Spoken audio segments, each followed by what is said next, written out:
Good afternoon, everyone. Welcome to the March 13 meeting of the Chatham Finance Committee.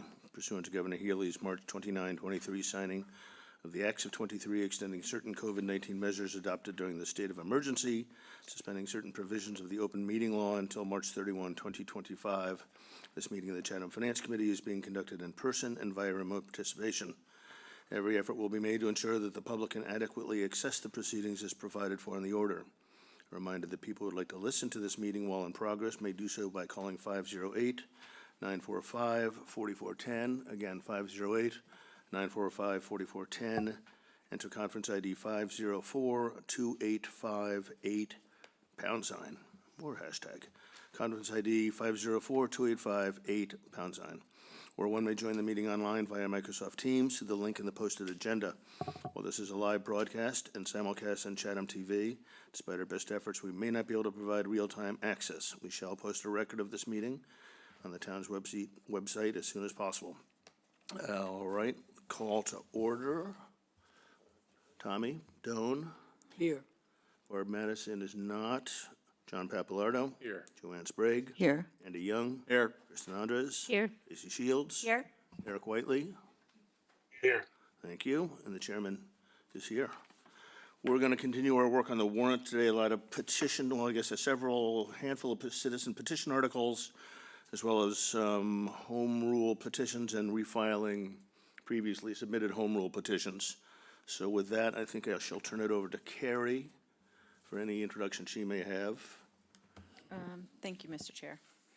The first few ones are citizen petitions, and they are for protective zoning bylaw amendment, modify section 3DGG, exterior mechanical system appliances, impact Chatham, and then there's another one, citizens petition, protective zoning bylaw amendment, adding a new paragraph to section, is that 5A2, impact Chatham, and then citizen petition, protective zoning bylaw amendment, conservancy district setback, impact Chatham. Okay, so three citizen petitions Yeah, and they're with all respect to good. the zoning bylaw amendments. Yes. And to present them, Good afternoon. My name is Thad Eldridge. I'm with a group called Impact Chatham. Our first three major articles that we're proposing. welcome. Thank you. The first is the exterior mechanical system appliances, or noise-emitting sheds. In 2012, the town meeting adopted a zoning amendment. This requires that these devices, these appliances, meet the side yard setback, and that's if they're at ground level. I've provided a flyer, and I showed two examples of at-ground units or above-ground units. One of them doesn't qualify for the exemption, and one of them does. It doesn't make any sense to put a noise-emitting device up higher. It's only going to help to broadcast the sound. So we'd like to change that to make them all even. If it has to meet a 25-foot setback or a 15-foot setback, then it should, regardless whether it's at ground level or in the air. The current setbacks are the side yard setback all around the property. This encourages more generators and air conditioning units to be in the front yard. I provided two views from Google Earth Street View that show generators in the front. I can say that's not the look we're going for. And so we'd like to get rid of the special setback that allows these to be the side yard setback from the street and just make the normal setbacks apply, sort of discouraging putting them in the front yard. So while that's making things more difficult, we would like to change this so that we can go for a special permit to decrease the setbacks. There have been a number of variances applied for at the Zoning Board of Appeals, and there's been a mix, whether they're approved or not. I've provided a couple of examples. One of them, the neighbor requested that the generator was placed a little further from their property. They created a zoning violation, went back for a variance, were denied, and had to move it to where the neighbor didn't want it. The other pair, one of them was approved and one of them was denied. and they were in the most logical location in regards to the neighborhood. Going through a special permit process, all of the neighbors would be notified, it would go through a public hearing, and the rarely used criteria for noise and litter would be very applicable. We've identified that site plans are an issue. The building department does not require site plans to be prepared for a lot of these, and it's onerous. It's a time and expense. We don't know how to resolve that one without undoing the bylaw, and we don't think that you should have to have a site plan just to put a heat pump or air conditioning unit onto a home. But I figure we'll get some revisions in here, sort out the setbacks, sort out this at ground level, and enable that special permit. If there are questions, I'm happy to answer them. Comments or questions? Kristen, please. Thad, so how do we deal with the floodplain issues when you do want your mechanicals up above ground level? So that doesn't go away. Under the building code, you're still required to have those either 1 or 2 feet above the base flood elevation, or in the velocity zone, 2 or 3 feet above the base flood elevation. So you'd still put them up in the air. It just means you don't get a pass on the setback question. If you're doing a substantial amount of work in the floodplain, you're already before the zoning board of appeals, so adding that in isn't excessive. Other questions or comments? So Thad, as I think I currently understand this, and my knowledge is not comprehensive by any means, but under the kind of current operating rules, variances are effectively blanket prohibitions in a sense. I mean, they're harder to come by these days than a special permit. Is that fair to say? They're supposed to be harder to come by than a special permit. And what's being proposed here, amongst other things, is striking the located at ground level language, but otherwise requiring this to go into a special permit, which would, as I think you noted, will result in the notification of all the neighbors and the opportunity for them to weigh in on the placement or otherwise of any of these devices. Is that true? Oh, absolutely. And the hope would be, like the example provided in the flyer, the location selected for those 2 generators is furthest from both the butters. That was the perfect location for it. One of the neighbors had actually written in stating that they were opposed to a variance, and then they wrote in and said, I looked at the plans and this is the perfect spot for me, please approve the variance, which of course the zoning board could not, because there was a conforming location on the property closer to that neighbor who was concerned. So the current bylaw works for a lot of the properties, but where it doesn't work, it really fails poorly. And presumably this is going to go to the planning board at some point? Or to the... Yes, we'll be at the planning board, I believe, on March 27th. Okay. All right, comments or questions? Eric, Mr. anything on your end? Yes, please. Can you hear me? We can hear you. Great. Hey, Thad, thank you for taking this on.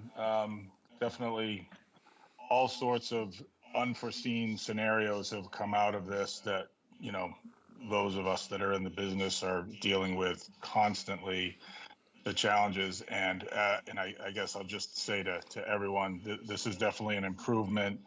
And there's scenarios where the best place to put it is, close to a house, and there's a fence and heavy woods in between the neighbor, but you can't put it there because of the setback. So I think this opens up some opportunities for people to do things that make sense. And so I appreciate you putting this together, Thad. Thanks, Eric. So, Carrie, so am I correct? Did you just tell me the select board has not yet voted on this? No, it goes to the planning board, it appears on March 24th, I think. And they have not voted on this yet, I think. Okay. So then, So I think what I'd like to do, I had a chat with the town manager last week before, or I guess on Tuesday before our meeting, and inquired about, since we're kind of running so far behind the select board this year, the select board seems to be running behind us, whether we could have a provisional vote that if approved by the select board, the finance committee voted X and Y, in favor or against, and she seemed to be okay with that. So at the risk of losing my job, I'm going to go forward and see if there's a motion to support this or not, and take a provisional vote relative to the further action by the select board. Anybody disagree with that idea? There being none, is there a motion to support this article? So moved. Second. Thank you. We do need to do a roll call, Tommy. Yes. John? Yes. Joanne? Yes. Andy? Yes. Kristen? Yes, Tracy? Yes. Eric? Yes. Chairs in favor, 8-0. All right, thank you. All right, Thad, next.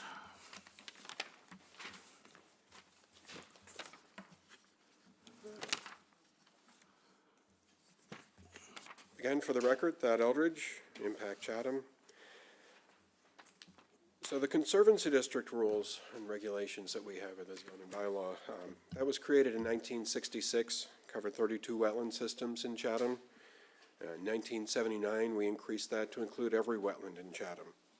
And in 1985, that was increased to include all of the floodplain and coastal banks, so the dry wetlands, if you will. Of course, in 2014, our floodplain increased significantly.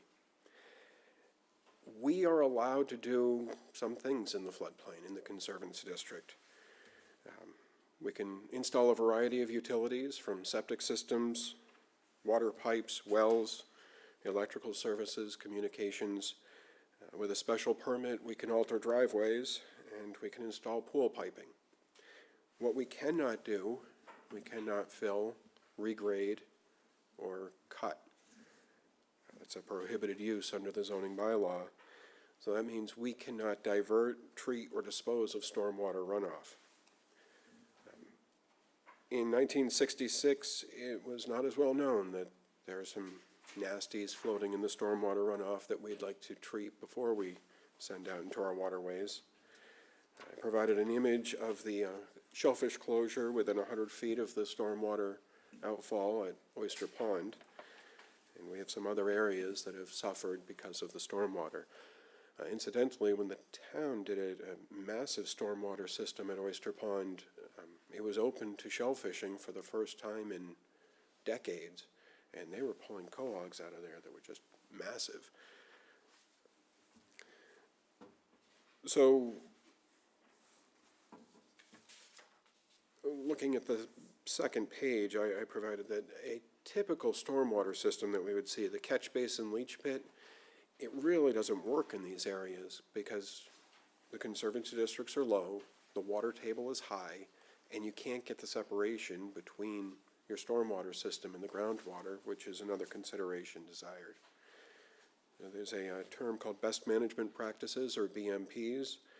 This is utilizing shallower approaches quite often, detention ponds, bioretention, rain gardens, and the like. All of that requires cutting, filling, and regrading within the Conservancy District, which is currently prohibited. I've been asked, why don't we take care of this problem outside of the Conservancy District? We have a number of roads that already exist within the Conservancy District. So we can set up catch basins to stop the water or collect the water at the edge of the Conservancy District, but then it continues on and there's more stormwater generated within the Conservancy District. So very specifically, in order to enable redevelopment projects to treat the stormwater runoff, we need a solution. We need to be able to. So this is a permissive bylaw that would be voluntary for people. And many of you may know, in December, the town adopted a stormwater regulation. Any project with an acre or more of disturbance now needs to meet a higher standard of stormwater management. Well, if we have an acre or more project in the Conservancy District and trigger that regulation, we're not allowed to meet it. So we have a contradiction that we'd like to repair. If there are questions, I'm happy to answer them. Questions or comments with that?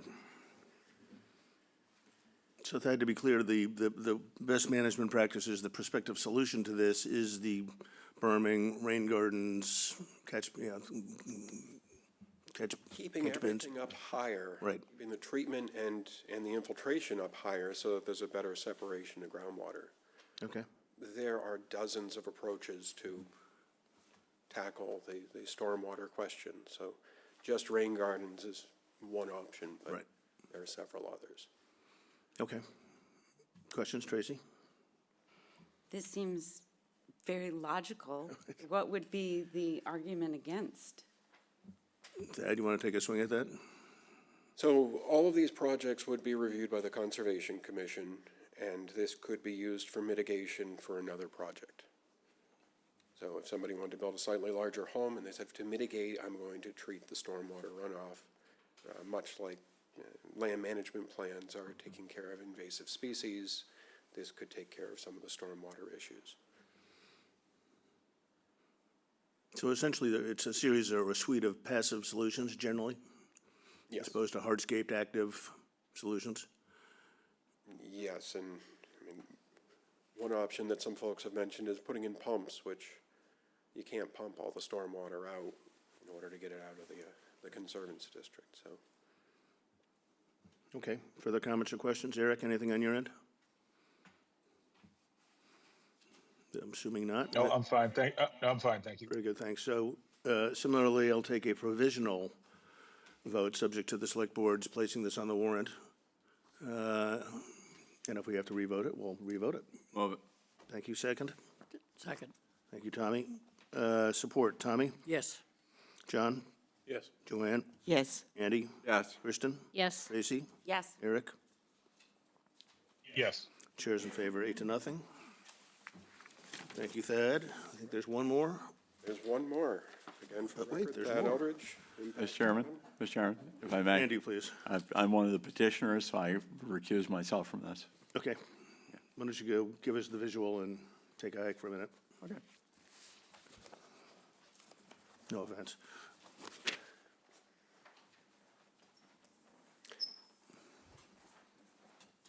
Terrific. Thank you, Andy.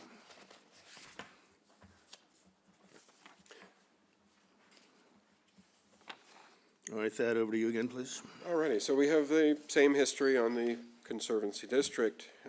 1985, we adopted floodplain and coastal bank. We also have in there a 25-foot setback and a 50-foot setback. In 2012, we adopted some zoning amendments regarding sheds, mechanical sheds, and accessory structures. These sections actually fail to uphold the Conservancy District setback. But between 2012 and 2024, nobody recognized that. We were honoring the 25 and the 50-foot setback under zoning. And then in 2024, an attorney figured out that, hey, wait, we didn't hold this when we adopted this in 2012. When Impact Chatham discovered it, we filed the citizens petition article. That was started at the planning board. A public meeting was held, so it stopped any building permit for an accessory structure within 50 feet of the floodplain. These accessory structures will include sheds, barns, garages, bunkhouses, guest houses, pools, tennis courts, and other subordinate structures. The big thing that we would see if this article fails, we'd see more pools. There were a lot of properties developed before pools were popular, and the buildings were put right up to that 50-foot line. And if they're able to, they would be able to put that pool within the 50-foot from the top of the coastal bank or from the floodplain. Most of those would be reviewed by the Conservation Commission. They do have a no disturb zone, but it would take the pressure off of them to maintain the bylaw the way that it was originally intended. And it would also be good to maintain that original intent. Just candidly, with my other hat, I am a surveyor in town. I do propose projects. when I found this interpretation change, when this was presented to me, I didn't feel comfortable using it without town meeting approving it. So for that reason, on the development side, I want town meeting to say, it's okay to use this, or no, we do want to uphold the 1985 intention and keep things away from the floodplain and from the Conservancy District. So if there are questions, I'm happy. Yeah, comments or questions for Thad, please? John, please. I'm confused. Yeah. Are you suggesting if we were to adopt this, or the town meeting were to adopt this, that nothing could happen inside of the 50-foot contour? Oh, no, there are things that can happen within the 50-foot. There are boathouses and stairs going over the bank. This is a zoning setback that you wouldn't be able to put in a garage or a pool within that 50-foot unless you had a pre-existing nonconformity and then we're changing that. So zoning's always tricky because there's a way around things sometimes. There's a lot of people paid to figure out ways around things. That they do. Yeah. So this wouldn't, what would the impacts be to someone who's, if this were to pass and they were to go and a future owner of the property would propose to make major alterations to their property, their structures, would they have to comply with new zoning requirements? If they have the nonconformity, they could go to the Zoning Board of Appeals to change, alter, or extend the nonconformity. In the case of all those properties that have been developed since 1985, where they put the building 55 feet from the Conservancy District, they wouldn't be able to go further without a variance. But with the older properties that have structures within 50 feet, they would be going to the Zoning Board of Appeals. Do you view this as setting up a second or separate class of properties? Those before and those after? I suppose we already have it. Yeah. Since 1985, we were always abiding by this 50-foot setback. Except for the pools? No, even the pools. Even the pools? It was only in 2024 that an attorney figured out that the 2012 amendment forgot to mention the Conservancy District. Okay, I missed that point. Thank you. So it was an unintended consequence that we're providing town meeting the opportunity to weigh in on. Kristen, please. Thank you for this, Thad. Yes, we always looked at these as any structures or pools requiring that 50-foot setback, and for good reason. These setbacks are for good reason, to maintain a setback from a coastal bank that might be eroding, or from a wetland, or so I think this is really excellent to finally codify it, and this is what happens when you have proposed regulations or bylaws or zoning bylaws, when you don't have every I dotted and T crossed. You know, these vagaries come back to bite you. So I'm very happy to see this going before town meeting. Thank you. So Kristen, not to put you on the spot, but I'm going to try to put you on the spot for a sec. For the layperson, such as myself, why is this a terrific solution or clarifying solution? I think I'm sort of with John, that I kind of get it, but not fully get it. Well, I think one thing about regulations, it's always important that they be clear. And so when you're buying a property, what the expectations are.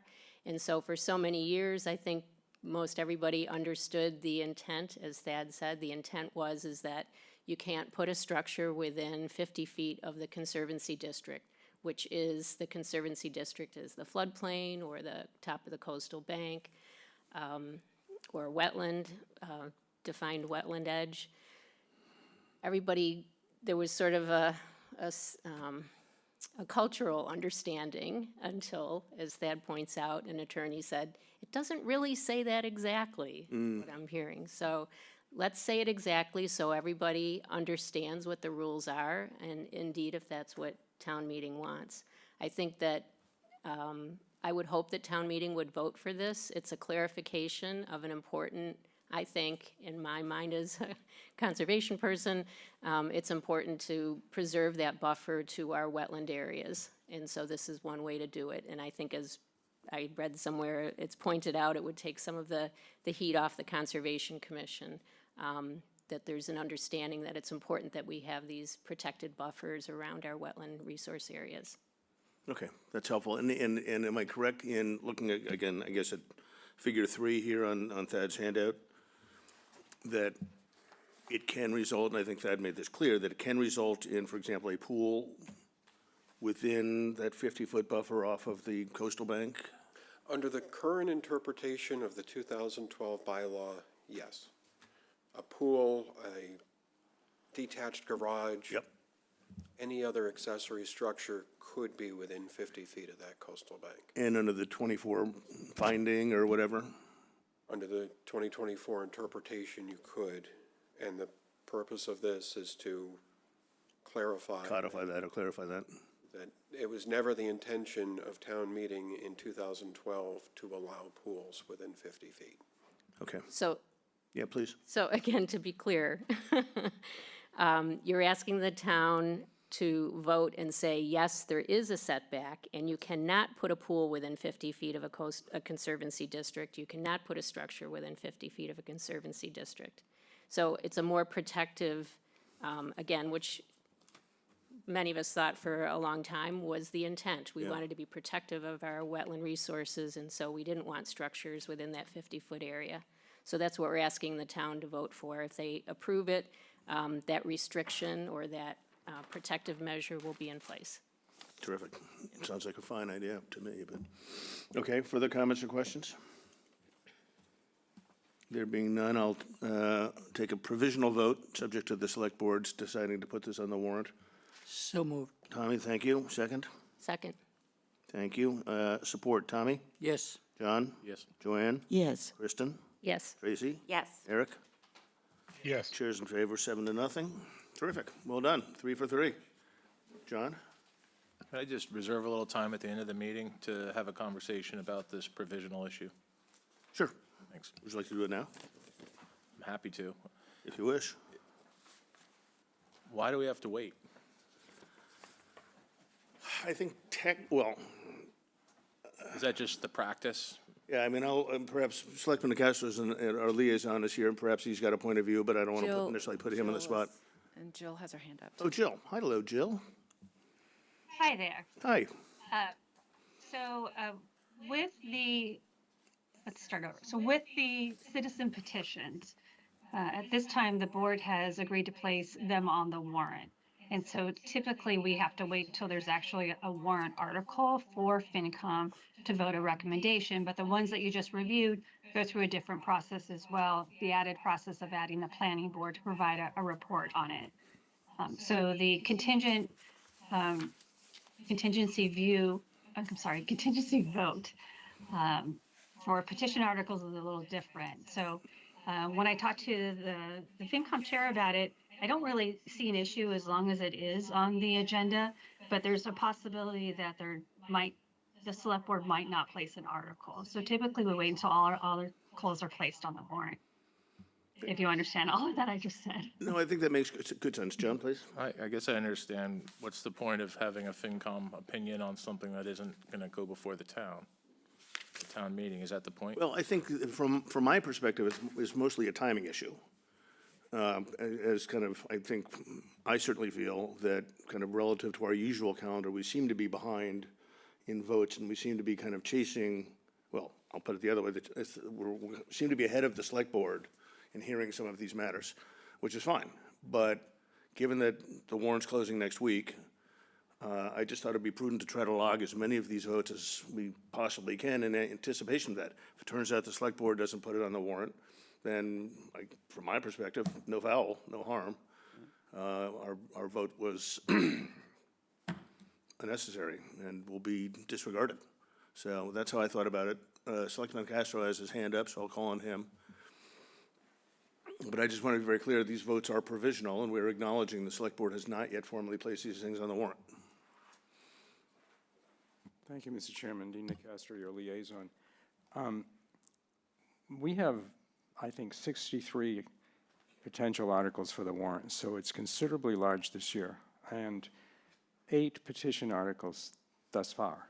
And on Thad's, we've heard, I think, just 2 of them so far, maybe just 1, actually. No, I think we've heard 2.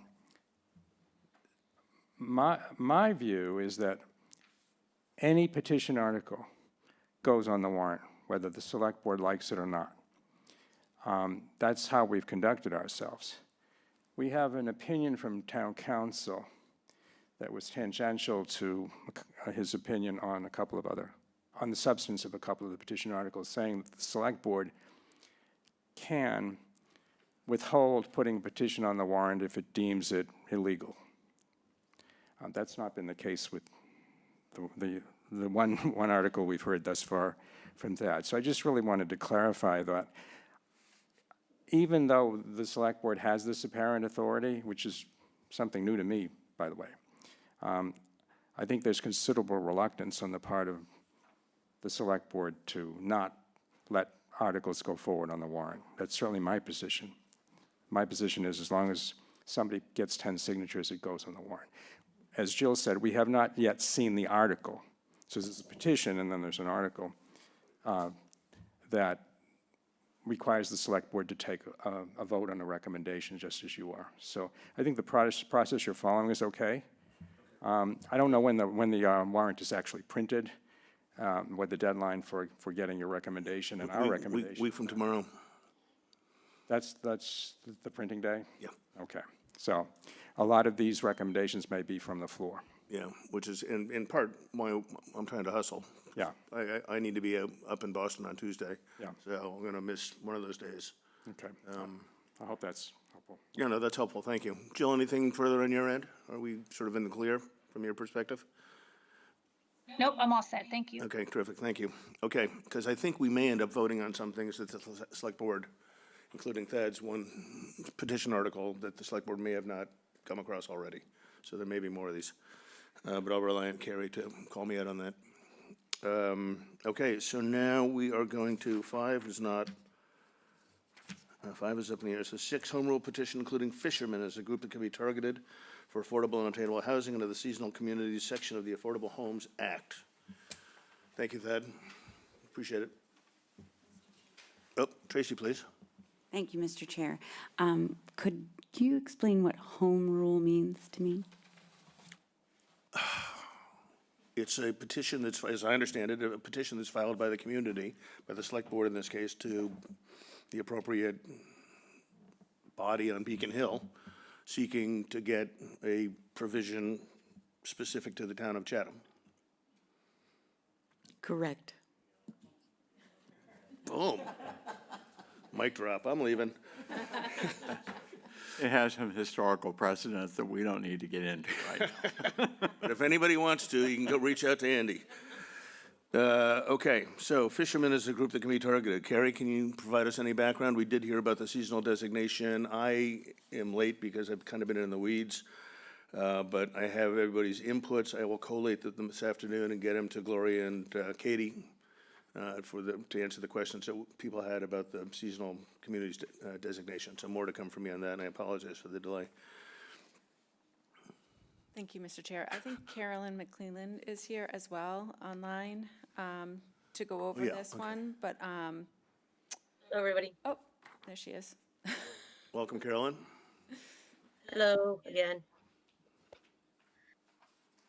All right, so just, I realize you guys haven't decided whether or not you're gonna, haven't voted on the actual accepting or endorsing the town to accept the Seasonal Communities Act. So that's on hold, but just obviously, I hope you do that. And if you do that, we were hoping in addition to that, we would get pass this home rule petition to let the folks know that we think they forgot to include fishermen in their provision to build for public employees. I'll read it, the line in here.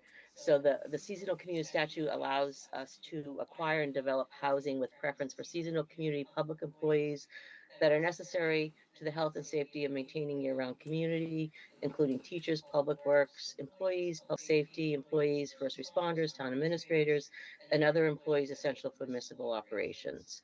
There's also a provision to support artistic and literary folks. So we're very excited to get the seasonal communities thing, but the first thing I noticed when I read it was that I thought they missed the fishermen. So certainly as a vital member of our community, I mean, we'd like to help all different types of people, but the reason they're making this provision is because it's necessary for these folks to be here in our community. It's not so much to help them, it's to help the community sustain itself. And we certainly feel that the fishermen in particular are a vital part of our history, our culture, and our economy.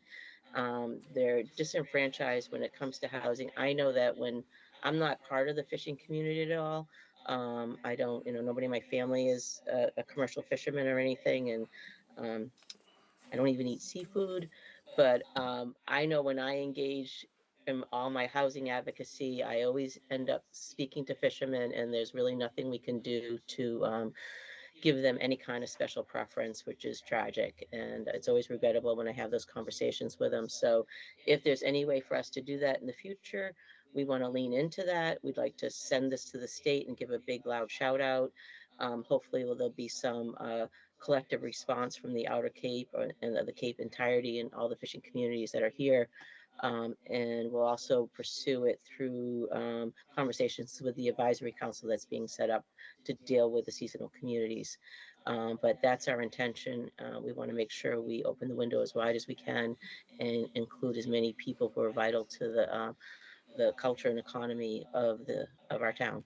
So that's where that is. Very good. Thank you, Carolyn. I think Eric had his hand up first, so I'll turn to him. Thank you, Mr. Chair. So I'm, certainly supportive of the concept, and I don't want my comments to be taken as anti-fishermen. I'm very much in favor of that, and they are a critical part of our community, and we do expend considerable amount of resources towards that effort. I guess, my question would be, why wouldn't it extend then to other important members of the community? Someone that works in a if we're jumping out of the municipal employee world as the original proposal has, why is someone that works in a store less important than a fisherman? It's certainly critical, or a supermarket, or a plumber, or electrician, or anything like that. It seems to me that it's I guess I just don't think it's appropriate that we single out fishermen and say that the other important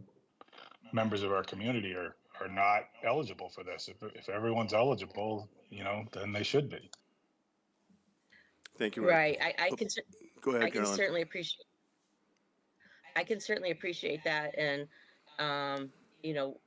working with affordable housing for many, many years, there's always another group that wants to be included in this in the eligibility window. I think the decision to include municipal employees really deals with the functioning of the towns having difficulty getting first responders. I mean, that this is a vital part of it, and obviously we could live without fishermen, but it is the commercial fishermen have to live here. So it being a vital part of the economy, that would be the distinction. But there is, I appreciate your point of view. Like, where does the line stop in terms of who's valuable and who are we going to protect? But I think that the provision here is about trying to shore up the viability of the community, and they just feel like when we lose fishermen, we lose a multi-generational heritage that can't be replicated. They have to live here. We will lose that industry that's been here forever and that culture if they can't. I mean, the Shellfish Advisory Committee, I believe, submitted some support for us, and she's on the front lines hearing all the stories of that community just having to leave when they lose their housing. They lose everything, and that's a sad story for them, but it's also a really sad story for us as a community. So Thank you, Carolyn. Andy was first, then John, then Tommy, please. Am I incorrect? Isn't the wording of this specific to commercial fishermen? It should be. That is the intent. I know there was a copy that went out with just fishermen, but the provision will be for commercial fishermen. Because, I mean, certainly their ability to work, well, even more specifically, commercial shell fishermen, depends on their residence in Chatham. So that's a pretty special circumstance. It doesn't necessarily apply to many other occupations in town. I like the idea of including commercial ship fishermen as one of the groups. I take Eric's point, but I think particularly commercial shell fishermen, are so specifically restricted that they really do stand out as a unique group. Thanks. Thank you, Andy. John, please. Yeah, thanks. Picking up on Andy's comments, just point out to the Finance Committee that I think in the packet we had Tuesday, we had a nice letter and justification specifically about the shellfish requirements from the Shellfish Advisory Board. I think Renee Gagné put the letter together. And also just want to remind the committee that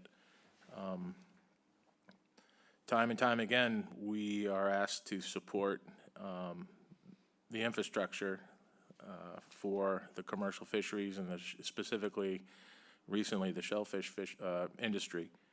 We're moving ahead with Bridge Street. We're building a new state-of-the-art upwelling system that we desperately need.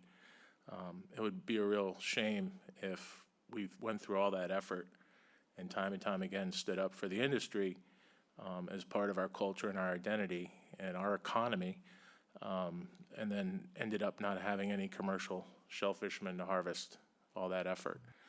It's a renewable resource. It does more than just create jobs or food. It helps clean our environment. We spend a tremendous amount of money cleaning up our waterways because we recognize and realize how important the environment is to our sense of place. And also, commercial shell fishing, if you go at it really hard, you still can't really afford to live in this town, right? So it's a choice we have to make. I support adding the commercial shell fishing designation to prioritization. Thank you. Thank you, John. Tommy, and then back to Eric. Thank you, Mr. Chairman. Who would enforce this, that they are what they say they are? Carolyn, I mean, any thoughts on that broadly? Carrie? Jill?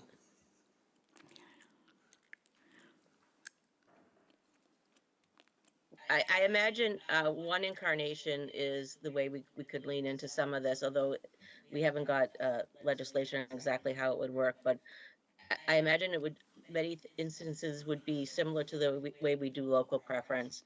So if we had units or housing lots or whatever we had the housing and we wanted to give preference to a group of people that were municipal employees or fishermen, then obviously they would have to prove that they were licensed commercial fishermen, and then they would get preference in a lottery. So we have 3 units, maybe we'd have 2 that could go towards that group, and they'd be the ones that would be in the eligibility bucket to get the unit or to get the rental or apply for a mortgage for that property or something. So that's how we do local preference, and that's all validated at the point when we're awarding the property to the applicant. And so I would think we'd be able to validate if they were actually, I mean, they have a license, so that they would have to have that to move forward. Okay, thank you, Carolyn. Eric's up next.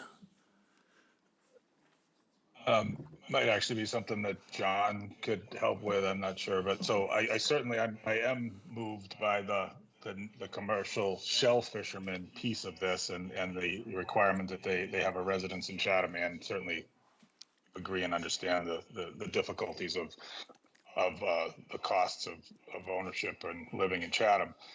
But a commercial, it doesn't say that. It says commercial fishermen. So someone can certainly live in a different town and drive to the Chatham Fish Pier at 3:30 in the morning and work on a fishing boat. I would suggest a lot of people do that. So is it open to everyone that's a commercial fisherman? They don't necessarily have to live in town, and I'm not saying we don't want them to live in town or anything like that. I'm just, that kind of weighs into my argument of why would they be, at a different status than other people. The shell fishermen, I get and I agree with. Okay. All right, thank you, Eric. Tracy, please, and Joanne. Thank you, Mr. Chair. I would love to say, I would love to have something written in for like restaurant employees as a restaurateur, because that is a huge challenge. But I am sympathetic to this because it does seem different than some of the other vocations, even obviously the shell fishing piece, but even broader fishermen, because it is such a precarious industry. Like, yes, I understand they don't necessarily have to live in town, but it's pretty hard to live anywhere within a reasonable driving range, and it is so specific to this area. And given how challenging it is to maintain that industry, I'm supportive of this measure. Thank you, Tracy. Joanne, please. Thank you, Mr. Chairman. This is new legislation, and it was written in Boston by people who sometimes don't think of everything.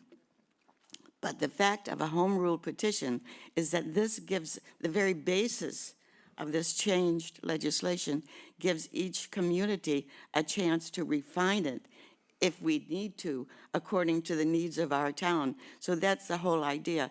We petition the legislature to say, oh, you forgot our fishermen. And it looks to me like this is a good chance, and it would stand a good chance of being accepted. So that's what we're doing. We're saying to them, we have more than just what you set out. We have our local fishermen who are very important, and it's very important for them to be able to live in our town. Thank you, Joanne. Kristen, please. I'm supportive of the arguments or the explanation of why we wanted, why this is a proposed article or home rule petition. I'm still hung up on the seasonal community adoption. So I think I will end up abstaining from voting on this because I don't feel comfortable voting in approval of this when I still have a lot of reservations about accepting the designation. Thank you, Kristen.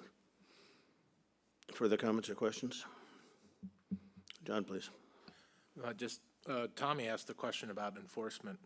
How do we verify? And I guess remembering reading this legislation, it specifically calls out artists and writers, I think it was. So if something like this weren't to go through, I guess I would advise fishermen that I work with to take up writing a novel or whittling or something. You can home publish. Katie Donovan from Community Development has joined us. I'll ask her, she's got her finger on the trigger. So Katie, is there something you'd like to offer? Sure, thanks. Thank you, Mr. Chairman. So typically, when we do enforcement with our current ADU bylaw, we've had enforcement. We've required leases and affidavits. I think that's, I'm assuming it would be some sort of an affidavit that we would utilize for verification of the occupation. So we don't have all of the guidance at this point on seasonal communities. So I think, further guidance will be coming, but in our experience of what we've done so far with enforcement, affidavits have worked for us. John, please. Yeah, thanks. The issue of what is a commercial fisherman has been on again, off again in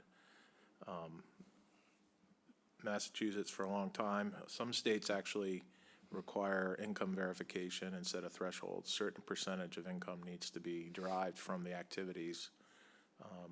I don't know if that's something you could consider in reviewing applications, should something like this go forward. Again, I think with all the guidance, I think we'll probably have verification for, for the various occupations. So I think that's something we'd take into consideration, absolutely. Might be more instructional than self-publishing a book on Amazon. Tracy, please. Mr. Chair, we would need to first vote on the larger issue before we would vote on this, is that correct? Well, I actually wanted to ask Joanne, given her experience on the Hill, from a process perspective, we're offering an amendment to something we've not yet accepted as a community. Well, Presumably Beacon Hill sent us the seasonal designation, declaration, or opportunity, whatever. We've not yet gone back to them. I'm a little concerned about the law of unintended consequences, that if we go back and say we want to include fishermen, they're going to say, well, no, forget it, you're not eligible for anything, which may or may not be a possibility. But we're looking, can we even kind of go back to Beacon Hill with a change to something we've not yet even accepted? does town meeting have the chance to accept that at town meeting? Yep. Yes, well, that's what we should do. I believe, well, I'm speaking for myself. Sure. I think seasonal community is a good idea. And so therefore, if we vote on that as a town, then we can vote, I think, if I remember 20 years ago, we can vote a home rule petition that makes, that corrects an oversight in the major legislation. And I think that should be fine. Okay. And I think for us, it's mandatory because it was an oversight. I'm in favor of this because if we're going to talk about people who are important to our town, like the public safety and our educators, certainly fishermen stand right up along with them, in my opinion. And I would certainly vote for this. And I think it would have a good chance of getting it. Okay, thank you. That's helpful from a process perspective. Tracy? Good? Yeah, I guess I was also just meaning for this committee. Like, are we right now going to, Well, it sounds sequentially like we need to accept as a committee the seasonal designation first and then come back to this. My hope, as I said, I've got some questions from everybody that I'm going to forward to Katie and Gloria with respect to the designation that we discussed on Tuesday. My thought would be to have a vote on the designation itself next Tuesday after getting responses from Katie and Gloria on our questions. great, and I would just think too that knowing that this might be a possibility might encourage more to vote for the designation. Yep, quite possibly. Joanne, please. Just one last comment. Don't worry, we have Mr. Talman, who's going to be looking at this the same time town meeting is. And if there are any bumps in the road, I know Mr. Talman from many years ago. If there are any bumps in the road, surely he will either say, hey, wait a minute, you can't do that, or here's how we want to do it so that it works right. Okay, thank you. Tommy, I think? Thank you, Mr. Chairman. The town has a lot of, a big investment in the fishing industry in this town, so maybe this would help further that investment for the town. Yep. Thank you. Agreed, thank you. Okay, so, Andy? I mean, at the risk of thrashing this further to death, can we just have a contingent vote on this issue? Contingent on the town accepting the seasonal community section? Sure. Just, We can do that if the committee would like to go down that path. I'll make that motion. All right, is there a second? Okay, so home rule petition to add commercial fishermen as a designated vocation for affordable attainable housing. Support, Tommy? Yes. John? Yes. Joanne? Yes. Andy? yes, Kristen? Abstain? Tracy? Yes. Eric? No. And the chair votes no. okay. So, 5-2 to 1. All right, so now we are on to, Thank you. thanks, Katie. Thank you, Carolyn.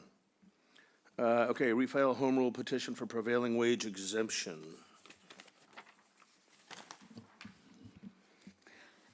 So the next one is the refiles.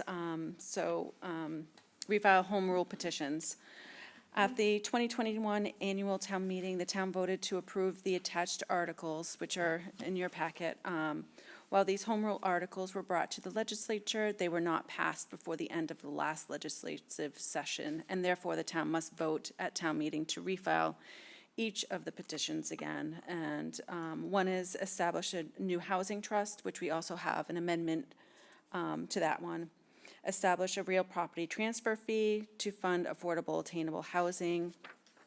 Use of Community Preservation Act, CPA funds for affordable and attainable housing up to 200% area median income, and the prevailing wage exemption. Again, these were already previously voted on at town meeting, and they were voted at the last select board meeting as well. And we also have the amendment to the refile home rule petition to establish a new housing trust by Select Board Dina Castro. Thank you, Carrie. Dean? welcome. Would you care to edify us on? Yeah, I think what I would like to do is probably bundle, if the committee is willing to do so, bundle the three we've already voted on previously. But since there's an amendment to the establish a new housing trust document, I think we should hear that out and vote that separately, if that's okay with the committee. Yeah, thank you. And let me clarify. You're not being asked to vote on this amendment. Have you voted on the housing trust yet? I don't think the committee has voted on it. Refile for the housing trust. We haven't voted on any refiles yet. Yeah. So the only reason it's before you as a separate amendment, I think, is simply an administrative detail that hasn't been addressed yet. The other night, on Tuesday, the select board voted to refile the housing trust as amended with my proposal. We took one vote. I offered the motion to refile the trust with this amendment in it. And it was passed unanimously. It was 3-0. We had 2 members absent. I can explain what the amendment is. Yeah, I don't think we have a black line copy, so if we could. No, what you have is the trust refile is originally submitted to the select board agenda, and you have a separate document, which is probably good because it explains what it is, but I'll explain it anyway. So I just really wanted to clarify. Ideally, what you should have in front of you is not two documents, but one document which incorporates the amendment language that the select board adopted. Yep, understood. Okay. Thank you. So let me explain what this is. As Carrie said, this is a refile. In 2021, the town meeting directed the filing of a home rule petition to create a housing trust. We have something in Chatham called the Affordable Housing Trust, and there's a board of 7 people. That board originally was 5 select board and 2 at-large members. In 2023, I think, town meeting changed the composition of the board. You discussed this the other day, Mr. Chairman, to 2 select board members and 5 at-large members with background and experiences specified. That trust is governed by a general law, Chapter 44, Section 55C. That's the enabling legislation. It says to every one of the 351 cities and towns, if you want to have an affordable housing trust, you set up the composition in your bylaw. But a minimum of 1 member has to be a select board member if you're a town. Okay, so that bill went to the legislature. It had to be refiled a couple of years ago. Every legislative session is 2 years. If it doesn't get passed, it has to be refiled. In order to refile it, we have to go to town meeting to get the authorization to do it. It didn't get passed this time. So when it came before us from the staff to consider refiling it, I looked at it and I thought, if this passes as was originally proposed, it would be codified into state law what the composition of this board is. And the only way you could ever change it going forward is to go back to the legislature with another home rule petition and change it. And hopefully they would do that. Whereas, with respect to the current Affordable Housing Trust, the general law that enables that says, as I said before, you can have an affordable housing trust. Your board has to have at least one select board member, but the rest of it is up to you and your bylaws. This housing trust that's contemplated here, and I should step back and say, why is there a housing trust as opposed to an affordable housing trust? Because what we wanted to do was to address the subject of attainable housing and the funding of that. So this bill calls for two trust funds, one which is your existing trust fund for affordable housing and a new trust fund for attainable housing. The same board will administer it. It will be called the Housing Trust Board, and that board will supplant and replace the existing Affordable Housing Trust Board. So what I'm doing here is trying to preserve, what the Select Board is doing here is trying to preserve local control over the composition of that trust. So this is my draft. So I said, let's delete all the language that specifies who has to go on this board, with the exception of there still has to be a minimum of one select board member on this board. And let's let the composition of the board be determined by whatever is in the town bylaw. So if this passes as the select board is putting it forward, whatever composition is in place under our bylaw at the time of the enactment of this new state law, this special act, will be the composition of our board. Or, as the town might want to, from time to time, amend that, provided that there has to always be at least one select board member. So I hope that clarifies what it is. Tracy, please. Thank you, Dean. Tracy? Thank you, Dean. Question, so a person could vote to approve this language you've proposed, but also vote against the citizen petition to change the makeup of the board. You mean Carol Gordon's petition? Yeah, I think you could do that, yeah. I mean, this language here does not in any way rule out or rule in the ability of town meeting to add to have two members of the board, of the select board being on the trust, or just one member. If Carol Gordon's petition is approved by town meeting, and she's proposing a bylaw change, let's say that's approved, it goes to the Attorney General says that's fine, because you still have one member. And I think that's what the AG would say. Then if this passes, goes to the legislature and is adopted, this would not change that. There would still be just that one member, because the legislature is saying to the town of Chatham, the composition that's in your bylaw, which has just one, is fine. It's up to you. Did I answer that question?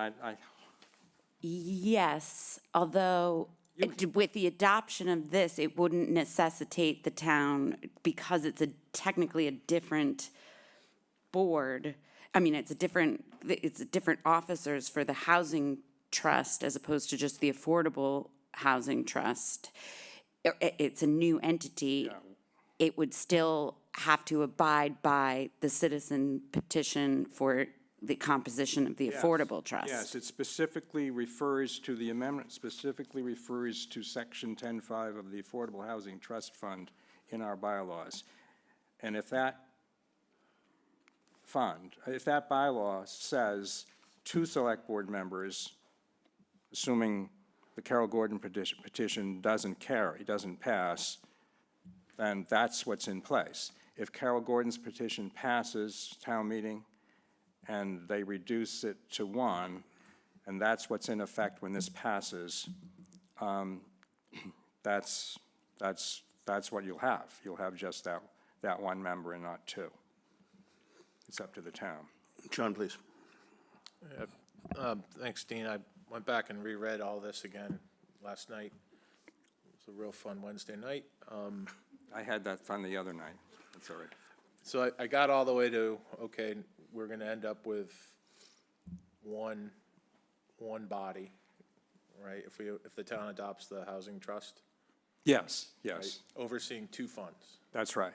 That's the intention That here. became clear on the reread for me. That's the real substance, Right. substance of this refile. And the second thing, I went back to the citizen petition and sort of replayed the discussion that this body had concerning one or two select board members. The select board is charged with populating the advisory group, not the advisory group, but the Trustees. trustees. And so nothing would prevent the select board from appointing two of its members to the, even if it said at least one, the select board could appoint a second select board member who applied to be a trustee, is that right? If there were no changes, if Carol Gordon's petition were not adopted by town meeting, yes, you're correct. If we could put 4 select board members on there if we wanted to, provided they had some of these backgrounds and experiences. But if Carol Gordon's petition were to pass, then, I don't have it in front of me, but I think it says there shall be not more than one. I think that's the phrasing. That would be a town bylaw, and the select board would have to honor it, I think. I mean, I don't want to inject more controversy into this, but under the charter, the select board have pretty broad authority on who goes on committees, and you can't have a bylaw that contravenes the charter, but I'm not town council, I'm not going to suggest that. I am probably going to, I think I said this the other day, I am probably going to support Carol Gordon's petition. But that's just me. I don't know if other board members, we haven't voted on it yet. Yeah, I mean, I haven't spent the time going back through what appears to me to be a prickly issue amongst certain camps in town, but from my perspective, just thinking about what's in front of us and the opportunities the town has said it wants to take on, I would think the best alternative would be one where you have your mandatory one select board member, and then you have the flexibility and freedom as time rolls forward to allow a second select board member to join should they want to apply and be part of this, and if the town, as Tracy said on Tuesday, that the town folk are electing their select board members to represent them. But I would think it's in the interests of the process we're trying to establish and the goals we're trying to establish. So yeah, have a direct link and mandatory one select board member, but then leave the population, the remaining, I guess it would be 6 members, up to the select board to determine. So if that's my opinion, which it is, then the amendment you've provided would make that a possibility, or am I missing something? No, I don't think you're missing anything. I think that all the amendment does is defer to the town by bylaw to determine whom they want on this board. If the bylaw simply said, and it could, there shall be an affordable housing, there shall be a housing trust board, it shall consist of 7 people, at least one of whom has to be a select board, and say nothing more. Then the select board could put whomever they want, and 1 or 2 more members of the select board. They wouldn't have to put someone from, step back. We have right now the general law allowing for affordable housing trusts. The legislature says if you want one, you've got to have a minimum of 1 select board member on it. If you're a city, you have to have the mayor on it or the city manager. And the rest you determine by bylaw. This refile, without the amending language that the board approved the other night, says to the town of Chatham, if you want a housing trust, you've got to have the membership as we in state law are saying to you. And what I've done is And what the board has done is said, okay, no, we want local control over who's on the board. We want it by bylaw, but we want local control. So I think that, I don't know if that's more than what you bargained Helpful, for. thank you. Okay, Tracy, and then Joanne, please. I guess my concern is that approving it with the amendment sort of inadvertently supports the citizen petition.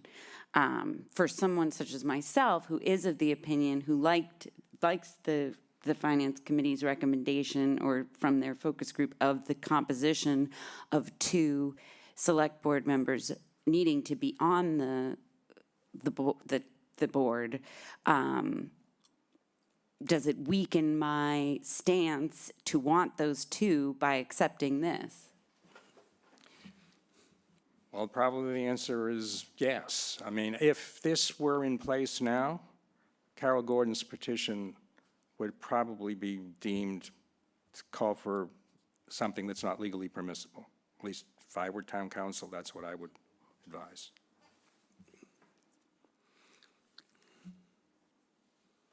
Okay, Joanne, please. Thank you, Mr. Chair. This conversation is why it fits with my belief that every one of these home rule petitions should be separated and not discussed as one. And particularly this one for the very reasons we've seen right now. But I, in particular, would like very much to speak on the real property transfer fee. These are all things that really affect the town, and there will be, and if they are accepted in the legislature, they will be law for us. And I think it's important to address each one of them separately. Yeah, we can do that. I'm fine with that. Okay, Tracy, please. Just to clarify, Mr. Chair, is it possible for us to vote to approve the refile without the amendment, or no? Since the select board has approved the amendment, the only way we can approve the refile is with the amendment. We're voting on the document that the select board voted to put on the warrant, which includes the Selectman DeCastro's language. Okay, further comments or questions regarding the refile of the establishing a new housing trust incorporating Selectman DeCastro's amended language? If not, I'll take a motion to support. So moved. Second. Tommy? Yes. John? Yes. Joanne? Yes. Andy? Yes. Kristen? Yes. Tracy? Yes. Eric? Yes. Thank you. The chair supports 8-0. Thank you, Dean. So, given... Happy to answer any questions on the other. Yeah, hang out. Why don't you have a seat, and if we need, we'll call you back. Okay, pursuant to Joanne's request that we hear these things separately, let's now go to establish a real property transfer fee to fund affordable and attainable housing. We did this one in June of 2021. Funding would allow the Affordable Housing Trust or potential Chatham Housing Trust to fund attainable housing projects with the revenue generated from this fee. So this was the transfer tax idea. So questions, Joanne? Thank you, Mr. Chair. And I think you named it rightly. It is a tax. It's a fee, but a fee, when you look at, if you've ever sold a house in Chatham, you get the HUD printout, and it calls the Massachusetts tax, which we don't want to forget. They have a transfer tax.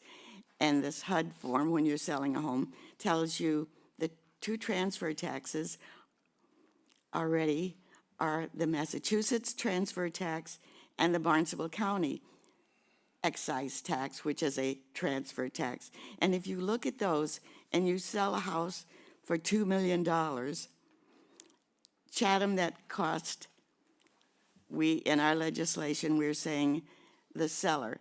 But I think when you see what it adds up to with these 3 transfer tax, there's going to be some negotiation between the buyer and the seller, and it really takes a big chunk out of people who've saved all their lives to have a home and then sell it and depending on it. Because if you sold a $2 million home, and that's what this is based on, at 0.5% interest, the Chatham transfer tax would be $10,000. the Barnstable tax, which is based on $3, $3.06, can you correct me as I go along, per thousand?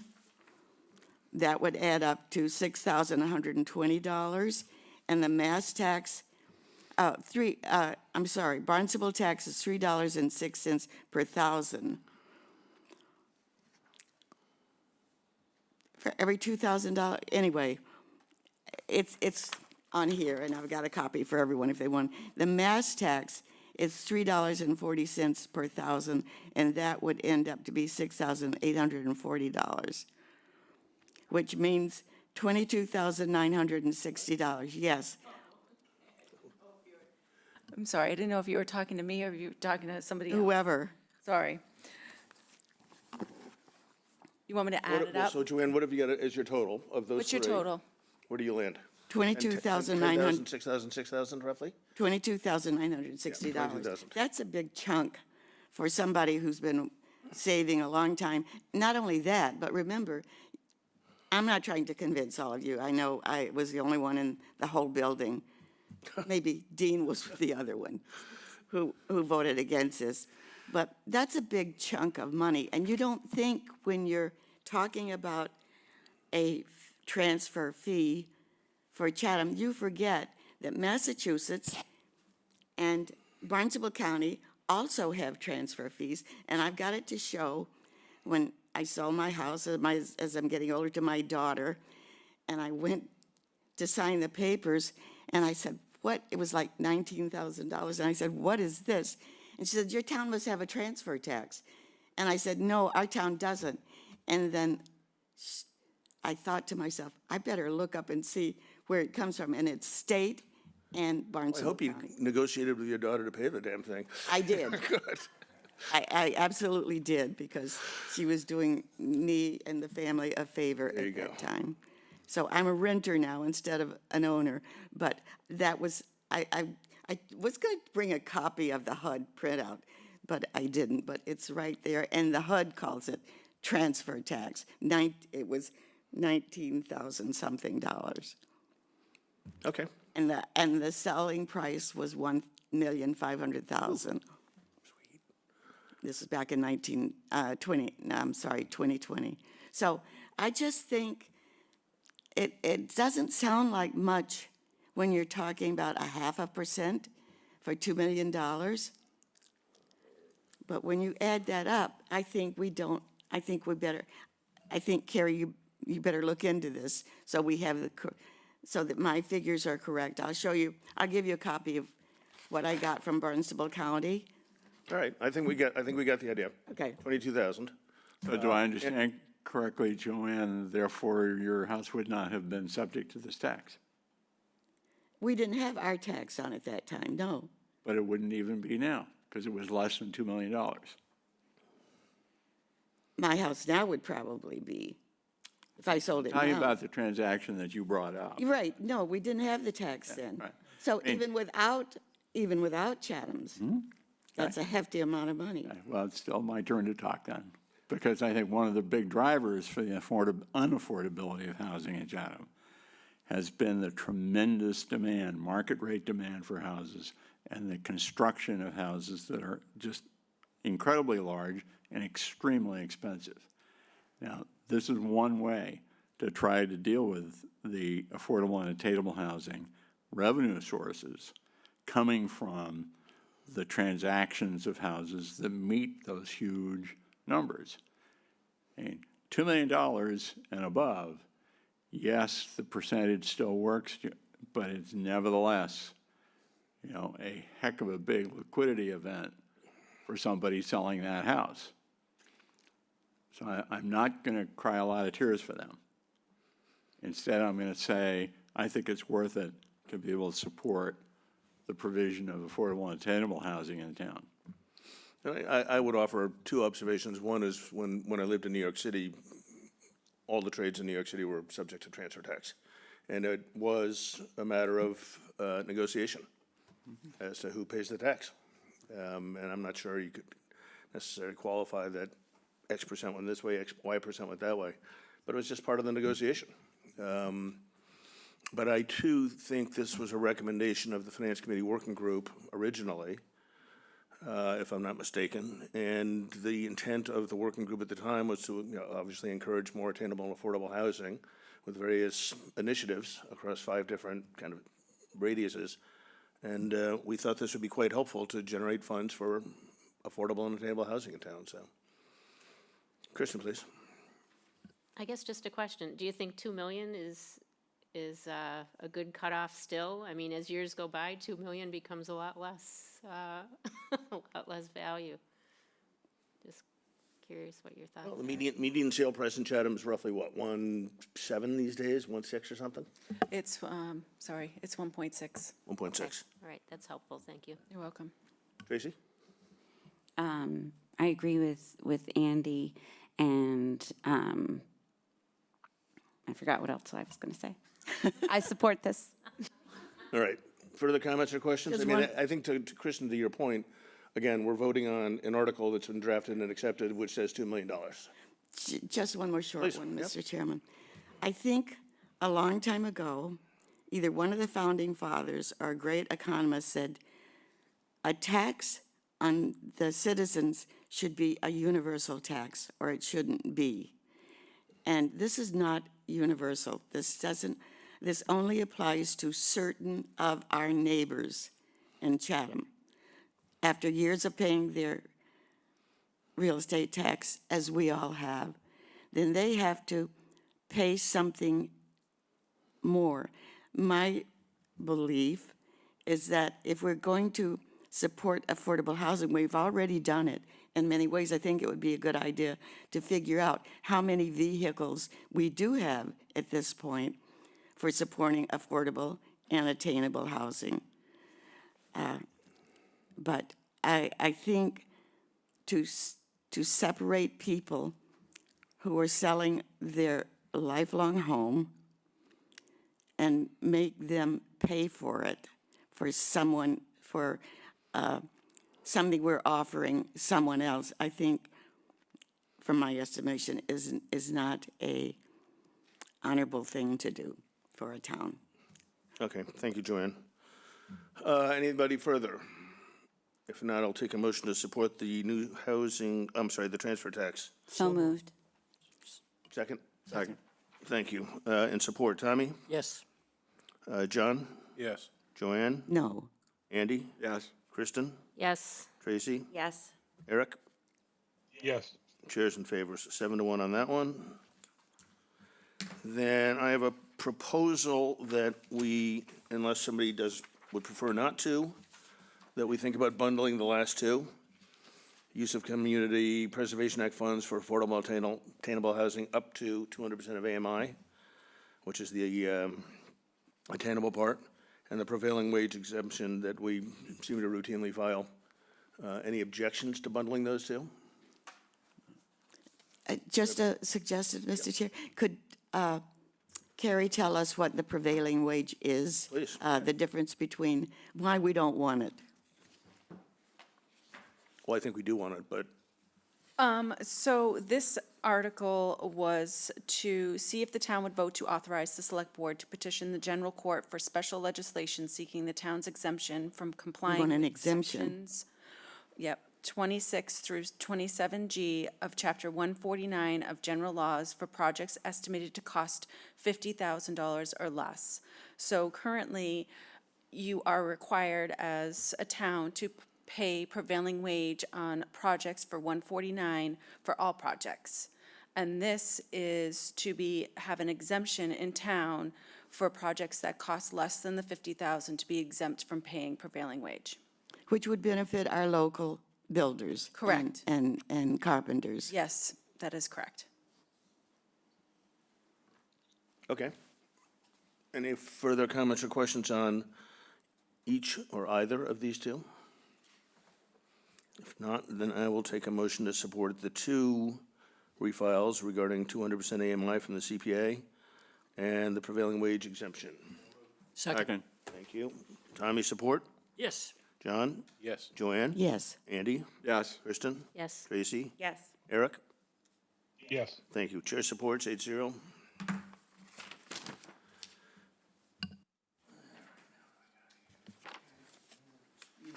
It's okay, speed limit signs.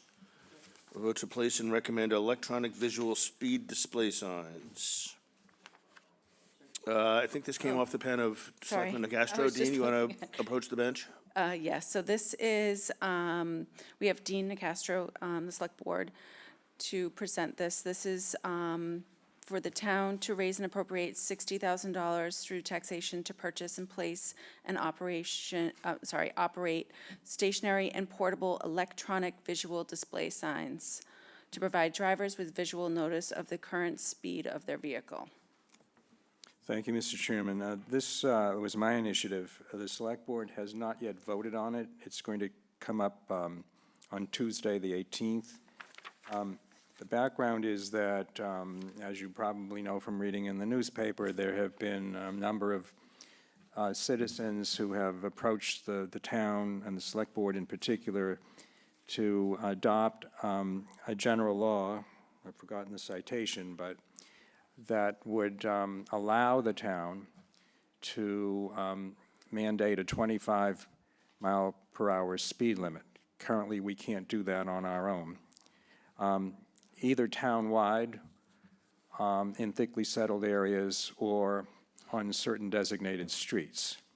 The speed limit in the town right now, whether it's posted or not, is 30 miles per hour. We can't control the speed on a state highway like Route 28. So I can't remember whether we actually had a Select Board discussion on it directly, but we did have a town public forum recently, a couple weeks ago, and we heard various members of the community speak about dangerous speeds over 30 miles per hour on some of their streets and requesting these signs. We have a petition that was brought forward with a number of signatories on Stage Harbor Road in particular. But we heard about Old Queen Anne Road and Cedar Street and some streets in South Chatham like Forest Beach Road. At that forum, in addition to this measure of having a 25-mile-per-hour speed limit sign posted, which would cost about $80,000. I think it was $83,000 to put signs up on all the streets. Not including installation of 40,000. Roughly 121, 22,000 total. Was it? I've forgotten that, yeah. Yeah. In addition to that measure, other traffic calming measures were discussed, like speed bumps, or, which I personally don't think would be a good thing in Chatham, or these electronic signs that advise you of how fast you're going, whether you're over the speed limit. There's one on Old Comers Road. It catches my eye because when you're going over the 30 miles, it reads in red what you are at, and if you're under 30 miles or 30 miles or under, it's green. And so I had a conversation right after that forum with the police chief, and he was very enthusiastic about that type of sign, and he said to me he thought that was at least as good as having a speed bump, and he thought that it would be a very effective measure for calming traffic. If you depend on a stationary sign that says speed limit 25 miles per hour, whatever you want to do, and that's pretty slow if you ever tried driving 25 miles an hour from here to downtown. If you rely on that, you have to expect the difficulty and the challenge that's going to face the police department because they don't have enough cruisers or officers to come out and check things out if somebody is speeding. On the other hand, so based on that, I thought, well, why don't we think about at least giving the town the option of putting up some of these electronic signs that advise you of what your speed is, and we don't have any money in the budget for it right now. We've had a couple installed.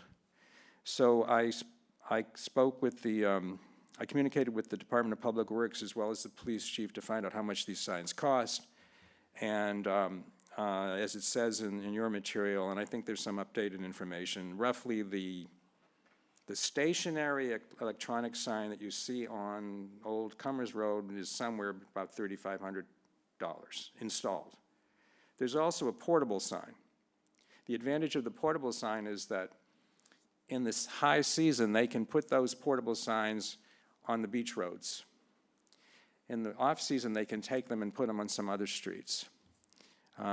So I put this forward for the select board to consider. We had only 3 members the other night, and we're going to have a full board on Tuesday. So we deferred action on it until Tuesday. We are also expecting that there will be a draft article for us to consider the adoption of the state law that allows us to have a 25 miles per hour speed limit. I don't know which way the board is going to go. I think it's unlikely that the board is going to adopt or put forward both of them, because one's going to have $60,000 and one's going to have $83,000. And there was some suggestion that maybe if we went with my idea, we bump that up to by another 20,000 and buy a few more signs. The police chief was asked to come up with sort of a conceptual idea of where he would place these signs and how many of each category he would like to have, portable versus stationary. He's already put some of that material together. We'll hear more about that on Tuesday night. So that's what this is. We haven't taken a vote on it yet. I sort of intimated the other night that if there were sufficient demand to have let's adopt the state law warrant on the article on the warrant, I probably would vote to put it on the warrant, let town meeting decide, but I probably would vote against recommending that one, because I think this one is much more practical. That's, all right, anyway, where we're going. Terrific. Thank you, Dean. Tracy, please. I certainly agree that this kind of, the intent of this is much more realistic and appropriate than the 25-mile-an-hour speed limit. And the cost is better, although it still seems like a lot of these signs for, just the visual of, and the style of our town, to have that many flashing lights around seems like too much to me. And I'd hate to have us have all of them and then feel like we had to use them. That's a lot of streets, in my opinion.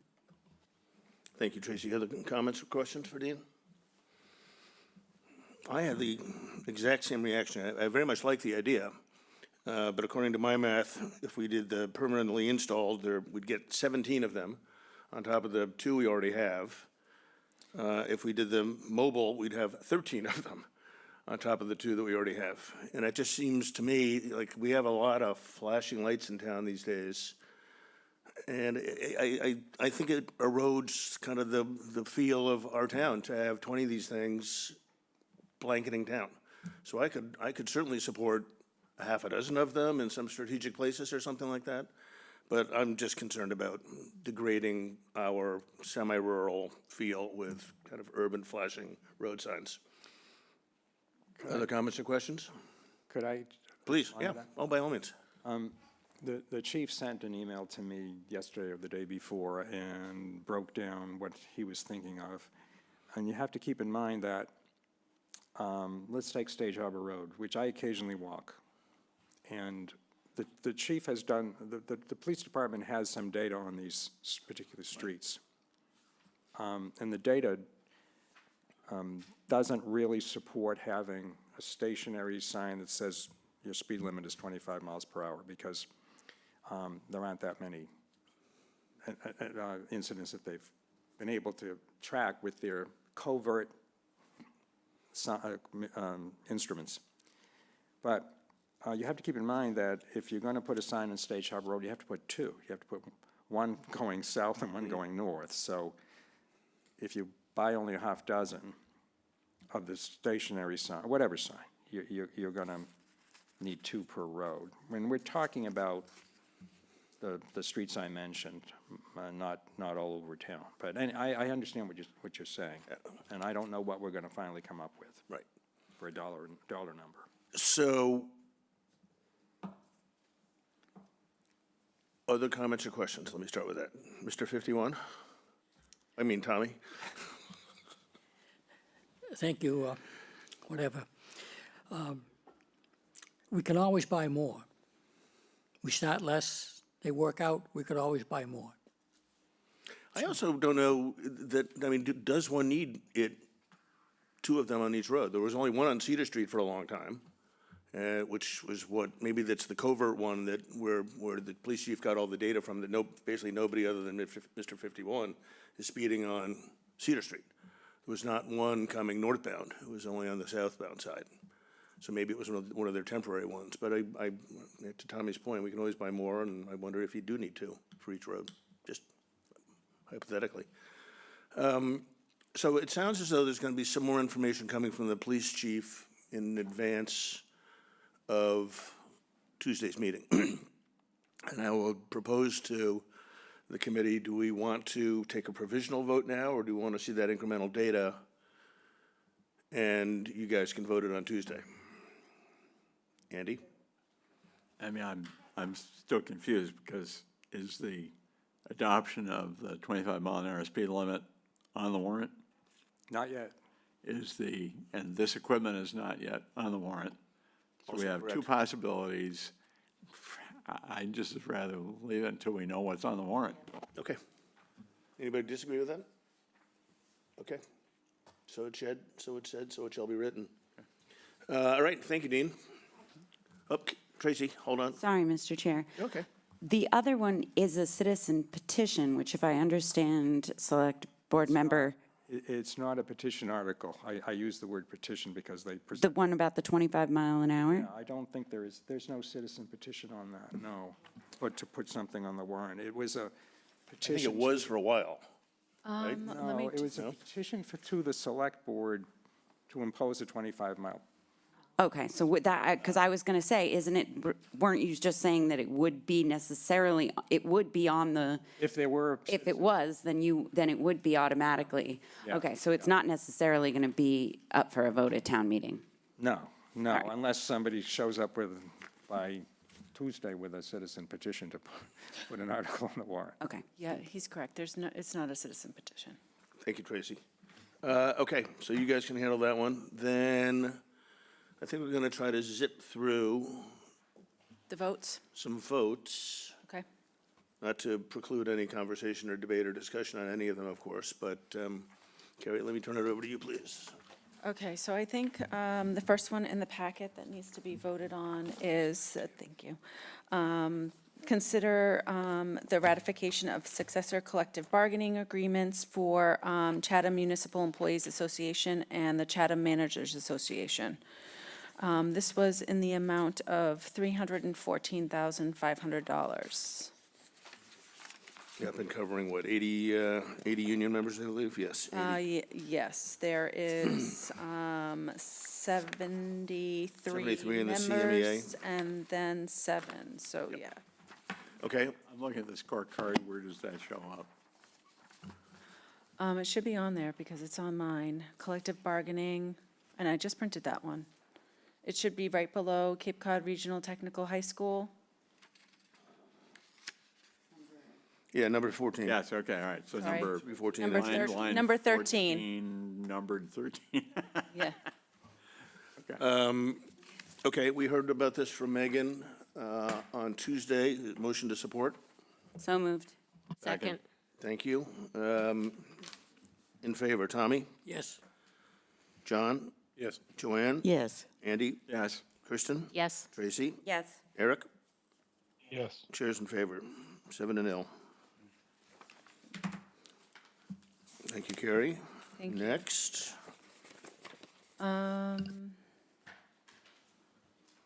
Did you just say 7? 1, 2, 3, 4, 5, 6, 7, 8. 8. 8. Sorry. I'm like, wait a second.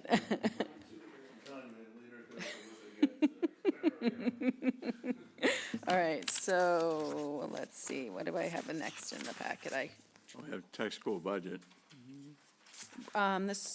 We can do the tech school budget, that's fine. So that is for $587,949,000 for FY 2026. Okay, support for the tech school budget, motion to support? So moved. Second. All right, thank you. Support, Tommy?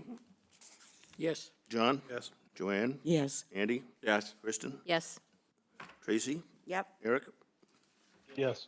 And the chair's in favor by my new math, 8-0. Thank you. Thank you. All right, so the next one is, let's see, we have, sure, we can do PEG access, that's on this one too. So we have the PEG access funds for $78,600. And that is for the contract with Cape Media. All right, so this is money we We've already- received from Comcast Yep, for public educational government television stations. Yep. $78,600. Support, or moved? Move it. Second? Second. Thank you. Support, Tommy? Yes. John? Yes. Joanne? Yes. Andy? Yes. Kristen? Yes. Tracy? Yes. Eric? Yes. Chair's in favor, 8-0. And then we have the Wood Waste Reclamation Facility Enterprise Fund. yep, that is for, to appropriate $25,000 for the Wood Waste Reclamation Facility Enterprise Fund.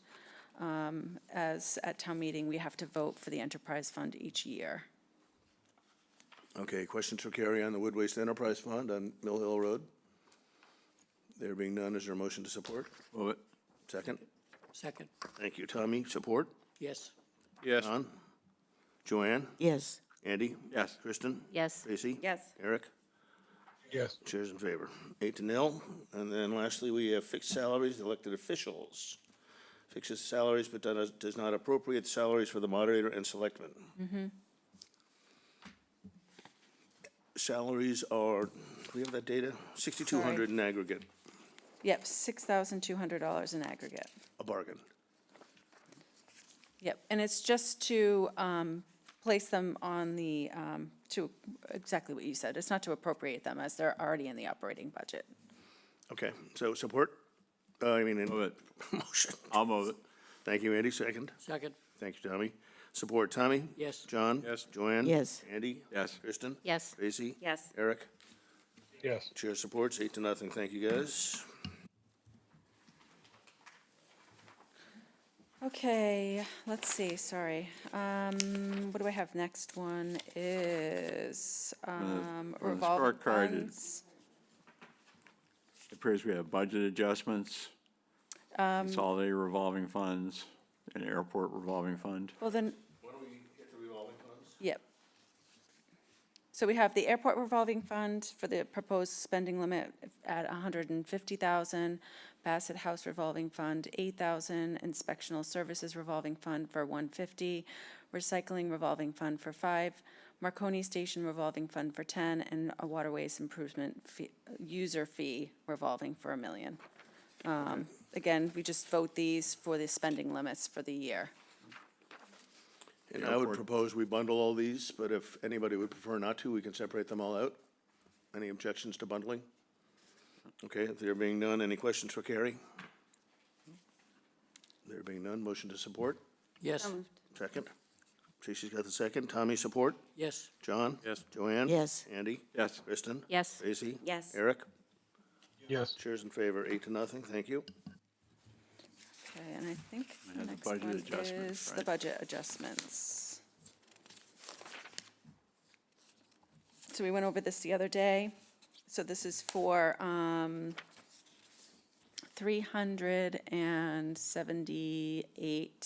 $378,200.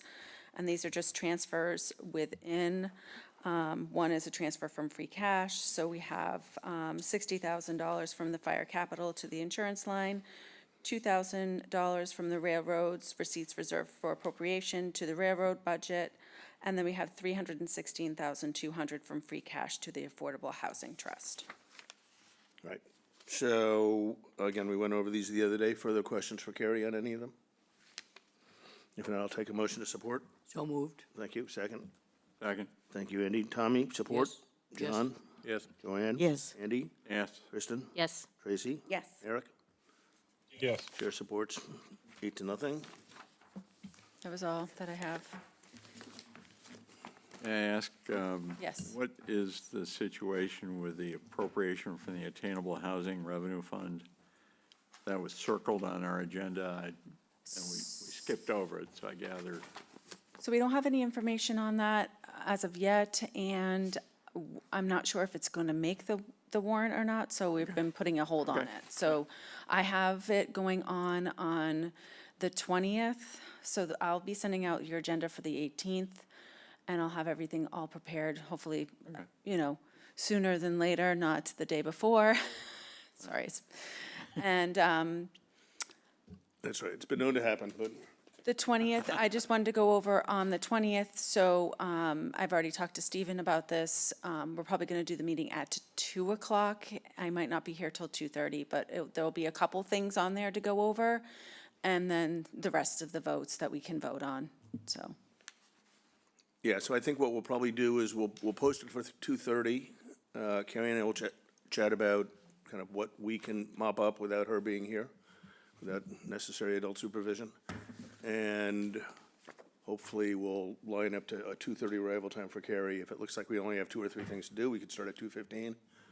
The point being is Carrie needs to be accommodated for a meeting with Standard & Poor's. Which date is that, Mr. Chair? This is a week from today, next Thursday. Next Thursday. Further comments or questions? John, please. I'll just, notify you I'll be absent for next Thursday's meeting. Okay, thank you. Appreciate that. Tracy? I will also be absent for next Thursday's meeting. I will try to tune in remotely. Okay. 6, 7, we should be okay. Eric, are you going to be online next week, do you know, off the top of your head? Yeah, I should be at both meetings if we have them. All right, terrific, thank you, that'd be helpful. Okay, anything further? All right. Motion to adjourn. So moved. Mr. Chairman, Oh, Eddie, please. you also had on here something Oh. about Thank you. discussion or report for the warrant. Yeah, so, I've been making some headway on it, actually, pretty good headway over the last sort of day and a half. I think realistically, it will be Saturday before I can get you guys something to look at. I apologize, but I just you know what's going on. It is broadly following the course these things normally take, budgetary overview of the process, then each of the specific larger budget categories, the operating budget, the capital budget, the 5-year capital improvement plan, et cetera, education. And then our typical array of graphs and charts, and then conversations around topics of note, which I'll begin by lifting out of the preliminary report to the select board. If there are things that people want to raise or delete, please let me know ASAP. And that's kind of what's going on. So I'm doing my best, and we'll hope to get you guys something on Saturday to look at. It is done and dead on Friday, and preferably on Thursday. So, all right, Carrie, anything further on your end? No, that's it. Just a reminder, I won't be here on Tuesday. Right, and I won't be Jill here will on be- Tuesday either. So I'll just have a bunch of easy stuff on Tuesday. Correct. Is that right? Just a bunch of hopefully not controversial. Famous last words, right? Yeah, and there's I think a slight chance I might be able to be back, but That's right. we shall see. I wouldn't count on it. So, motion to adjourn. So moved. Thank you, Tommy. Anybody? Second. Thank you, Kristen. Support, Tommy? Yes. John? Yes. Joanne? Yes. Andy? Yes. Kristen? Yes. Tracy? Yes. Eric? Yes. Chairs in favor, 8-0.